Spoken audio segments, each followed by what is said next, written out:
Cet été, le gouvernement a annoncé la réduction drastique des emplois aidés. Quelles sont les répercussions à Lampertheim? Que va-t-il se passer? Principalement touchée par cette annonce, l'association La Souris Verte. Au périscolaire, 115 enfants sont pris en charge à la pause méridienne et une soixantaine le soir sans compter les vacances scolaires. Un tiers du personnel est en contrat aidé, contrat d'avenir ou contrat d'insertion. On a 21 salariés, 14 contrats classiques. Il y en a donc 11 en CDI, 3 en CDD et on a 7 emplois aidés. Et parmi les 7 emplois aidés, 2 ont pu être renouvelés dernièrement.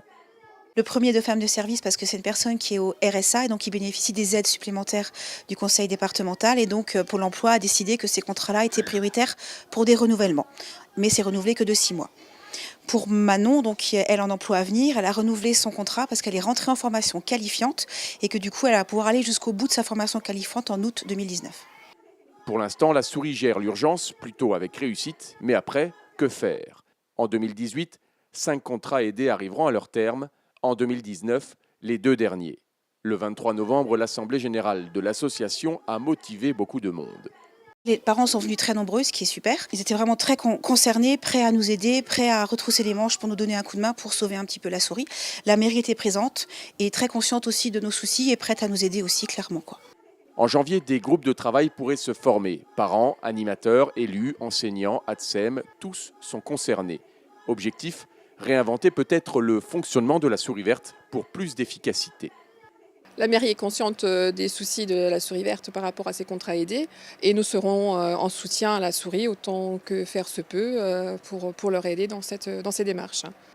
Autre secteur, l'accueil de la petite enfance. Le multi-accueil des Alisiers, géré par la GES, ne compte pas de contrat aidé. Place de Gaulle, en revanche, Bidibule, géré par la commune, a perdu 2 contrats aidés, mais la fusion programmée avec la microcrèche Albert a permis d'encaisser la baisse d'effectifs. Comme nous sommes que sur une seule structure, on a un besoin moins important en termes de personnel, donc on a moins besoin effectivement de ces contrats aidés. On aurait pu effectivement envisager d'en avoir un, ça nous aurait permis encore un peu plus de souplesse, mais aujourd'hui on arrive quand même à fonctionner malgré le fait que ces contrats aidés n'ont pas été reconduits. Dernier secteur, le service technique. La mairie compte 4 temps pleins et un contrat aidé qui ne pourra être renouvelé en mai 2018. Rappelons qu'elle avait titularisé en 2007 et 2009 2 contrats du même type.